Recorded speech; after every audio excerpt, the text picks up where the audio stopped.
Máte slovo. Tak ďakujem veľmi pekne za slovo.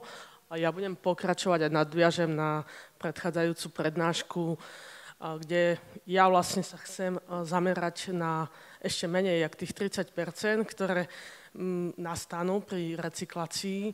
A v podstate chceme udržať budovu úplne, aby sme mali nulový odpad.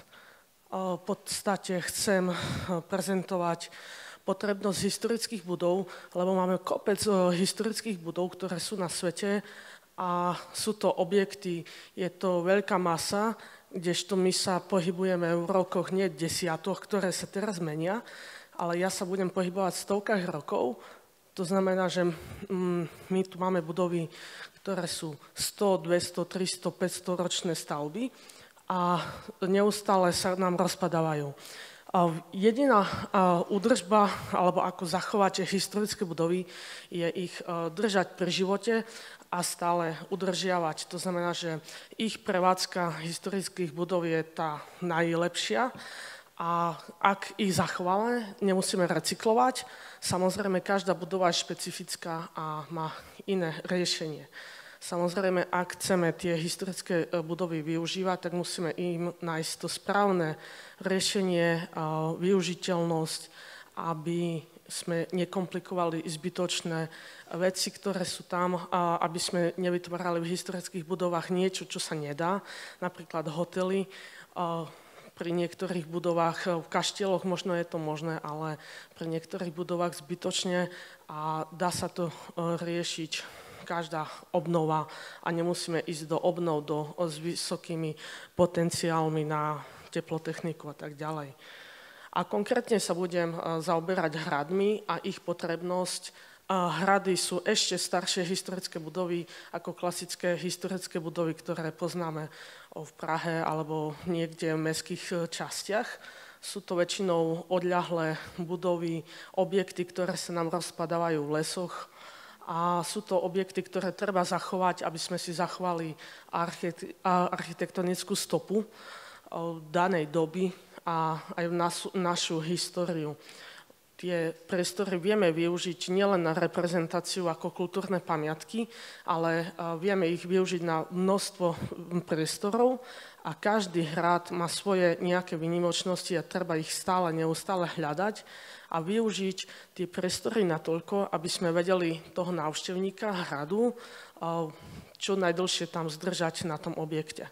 Jedným takým krásnym príkladom vo vašej republike je obnova hradu Helštín. Je to iba jedna časť, kde sa podarila krátka obnova. Samozrejme, nedá sa to aplikovať na každý objekt, ale je tam vlastne obnova, kde použili korten, skryté technické strechy, vytvorili tam nové architektonické prvky, ktoré sú skryté na prvý pohľad, samozrejme sú viditeľné a sú jasne odlišiteľné. A to je vlastne podstatou, aby sme zachovali to, čo je historické historickým a to, čo má byť nové, kľudne môžeme to priznať, ale tak, aby to bolo využité, zakryté, aby sme chránili tú pamiatku a priestory. Lebo chceme vlastne udržať čokoľvek, čo máme na svete a vlastne aj budovy by mali byť jedným z tým prvkom, aby sme ich udržali pri živote. No a ja budem konkrétne hovoriť o hrade nad Vinným. Je to hrad alebo bývalá zrúcanina, ktorá sa nachádza na východnom Slovensku, v blízkosti vodnej nádrže Zemplínska Širava. Je to národná kultúrna pamiatka, poznáme ju pod názvom aj hrad Vinné, Viniansky hrad a podobne. Tento objekt je už obnovovaný 14 rokov. Na tejto obnove sa aj ja od začiatku podieľam. A vlastne v roku 2010, kedy sme začali, tak vlastne vidíme, to bolo celé zarastené, tak ďalej. Vlastne múry sa rozpadávali a vlastne bol tam jednoznačný rozpad hradu. Kdežto predtým máme 100 rokov pred týmto rozpadom máme fotografiu, kde bol hrad ešte v celku.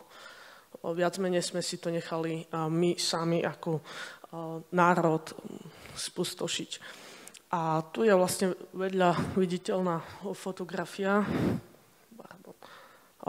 kde je vlastne letecký pohľad, počas obnovy prác v roku 2024, kde už sú niektoré objekty zastrešené, ten hrad je ucelený, už nie sú to len nejaké prvky alebo múriky, ktoré nie sú ucelené. Vlastne je to jeden z návrhov, ako sa to dá riešiť. Tu vidíme takisto aj jeden múr, ktorý je ucelený a nevidíme, čo je staré, čo je nové.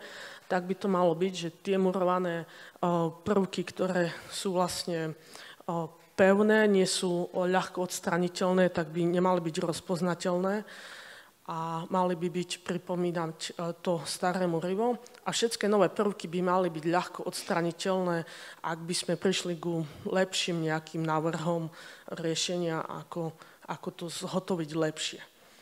A tu vlastne na tom dohrade prebehla tá komplexná obnova. Máme jeden palác, ktorý je úplne zastrešený a podstata je zastrešiť všetky objekty a využívať ich pre budúce generácie.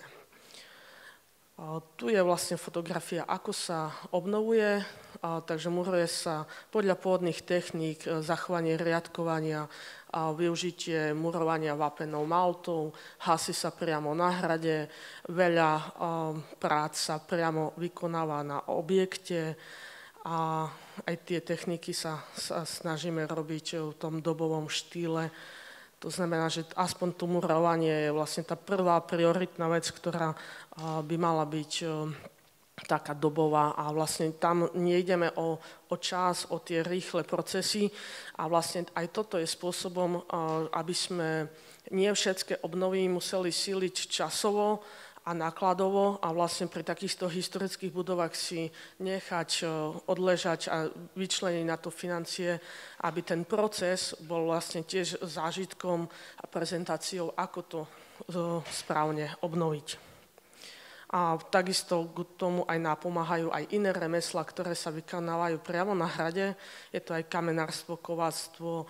Máme tu aj repliku dobového žeriavu, ktorý je jediný na Slovensku a v Čechách takisto jeden máte, ktorý sa zapožičiava.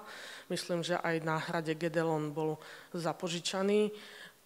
V podstate využívame čo najviac tých dobových techník a vlastne vďaka tomu, že ideme takým iným štýlom, sme aj zaujímaví pre návštevníkov, ale veľa vlastne nahrádzame to, že nemáme veľa nejakých uhlíkových stôp, aj drevo si rúbeme priamo na hrade, kamene zbierame z blízkeho kameňolomu, robíme všetko, alebo väčšinou všetko ručne, okrem toho dovozu materiálu, tak vlastne máme čo najnižšiu uhlíkovú stopu, tak možno aj toto je príkladom, ako to riešiť.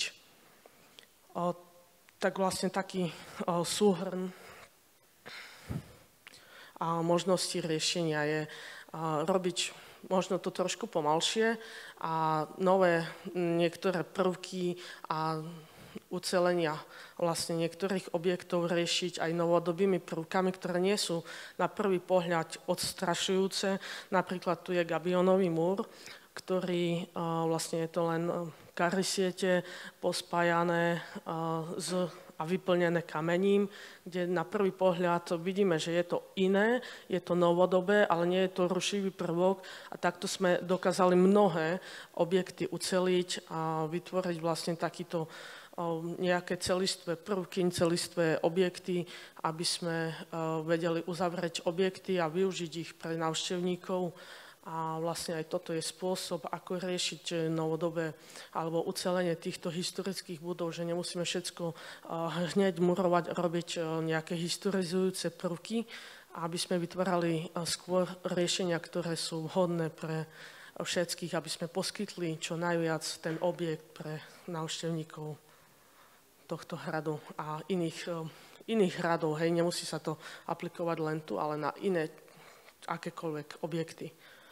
Tak ja vám ďakujem pekne za pozornosť a budem rád, ak to navštívite. Ďakujem.